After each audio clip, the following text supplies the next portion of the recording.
1865, just before spring. No one yet knows it, but another change is in the air. The final days of the Civil War are coming. On a humble farm near Pembroke, North Carolina, several members of the Lumbee tribe gather by a makeshift grave. Those who lie within have been dead only a few hours, shot execution style. It is over this freshly turned earth that an oath is sworn. The Lumbee will fight the Confederacy with everything they have. And as poorly armed as they are, it will be enough to help turn the tide of the war. This killing is just the latest in a conflict that began 2 years before in what is now Robeson County. The Lumbees that live there then, as now, are survivors, descendants of just a few tight-knit families. Unlike the many Native Americans who were forcibly removed west, the Lumbees continue to exist on the fringes of society. They were disenfranchised and they lived on the edges of the swamp. Their fear of the outside world led them to retreat into less accessible areas of the South for survival. That's to a large extent why they're there today, why they have survived, by being hidden within Southern society. By staying largely out of sight, the Lumbees avoid many of the restrictions being brought to bear on Native peoples living in the South. In 1831, there was a major slave rebellion called the Nat Turner Rebellion in Southampton County, Virginia. The result was the South began to pass all kinds of laws restricting movements of people of color, including Native Americans, fearing that Native Americans and African Americans would ally. The legislature took away the right to vote, the right to testify against whites, the right to be on juries. But in 1840, the General Assembly decided that people who were non-whites could not carry or possess firearms. But in 1861, with the coming of the war, the Lumbees lose their carefully guarded anonymity. They are suddenly subject to a new kind of scrutiny, not as free persons of color, but as free labor. The Confederacy embarked on a very ambitious engineering project, and they decided to build a system of elaborate forts that would protect the town of Wilmington, which was their main port. It had all of their destroyers, and the Confederate Navy was also stationed there. Built near the mouth of the Cape Fear River out of earth, sand, and timbers, Fort Fisher will become the largest Southern fortification built during the war, with batteries reaching as high as 60 feet. The Confederates started building this massive fort that they called it the Gibraltar of the South Atlantic. But they needed labor to build this fortification. It was a yellow fever epidemic that took away about 10% of the labor force, and then others had just run off because it was backbreaking work.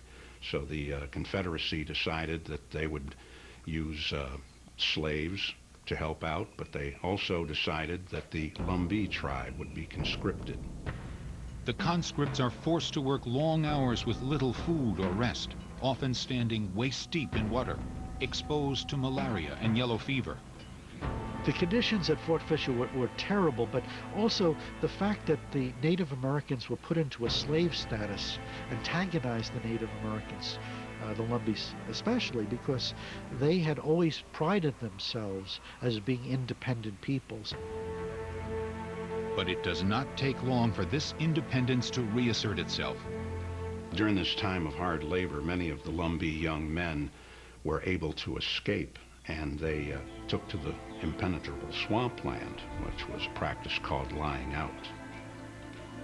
Deep in the woods and swamps, the Lumbees join up with runaway slaves and escaped Union prisoners, forming a multicultural underground band that survives by their wits. The knowledge that the native peoples, the Lumbees, had of that region, surviving for several hundred years in that region, gave them substantial advantage. They knew the physical geography, they knew the swamps, they knew how to elude the conscription officers. The North Carolina Home Guard, which was basically an arm of the Confederate Army, couldn't get into the swamps, could not capture these people, and so they did take it out on their families in the Lumbee community. In 1864, with their families vulnerable and starving, and many of their menfolk turned into virtual slaves, the fugitives begin striking back. Roused to action by a member of one of the families hardest hit by the conscriptions, 18-year-old Henry Berry Lowry. Henry Berry Lowry started raiding not because he was against the Confederacy and loyal to the Union. It was basically for tribal survival. They were starving to death, and so he thought that by raiding the wealthy plantations, he could feed the community, and he did. Both white and red, he fed them and slowly became a folk hero, probably as legendary as Robin Hood. Over time, the raiders grow bolder and more violent. They began to retaliate against the home guards who conscripted them. Henry Berry would go out and target certain people. The wealthy plantation owners, he would not harm them, whereas the people who were conscripting Lumbee men, he would kill them. The Confederate Home Guard extract their own retribution for these attacks. One of the most brutal reprisals comes in the spring of 1865 on the Lowry family farm. Allen Lowry, Henry Berry's father, was accused of stealing livestock and harboring Union soldiers. The Home Guard came to investigate, and they arrested Allen and his brother. Some versions of the story state that Henry Berry Lowry was not home at that time, but most claim that he was hiding in the bushes and watched as his father and his uncle dug their own graves and were shot dead. It is over this grave that Henry Berry Lowry and his band swear to do all they can to thwart the Confederacy. Fate presents them with an opportunity just days later. In March of 1865, General William Tecumseh Sherman, having burned Atlanta and made his legendary march to the sea, is called to return north. Ulysses S. Grant wants him to come by sea to Virginia and join the Army of the Potomac. But Sherman has a daring plan, a bold strike into the very heart of the Confederacy. He will march northward through the Carolinas, trapping the forces of Robert E. Lee between their two armies. But to do so, he must find his way through the Carolinas' impenetrable swamps. When General Sherman came through the Carolinas on his march to the sea, his journey might have bogged down in North Carolina. It is the Lumbees and the outlaw Lowry gang who come to Sherman's aid and show him the fastest way through the swamps. They will guide his men, including a contingent of Native American infantrymen, members of Wisconsin's Oneida tribe, through the swamps and north to victory. But it is a victory in which the native recruits will not share. Native Americans returned home with hopes of rebuilding their lives and with hopes of gaining what they had lost, but it was just the opposite. Story of the Civil War on the History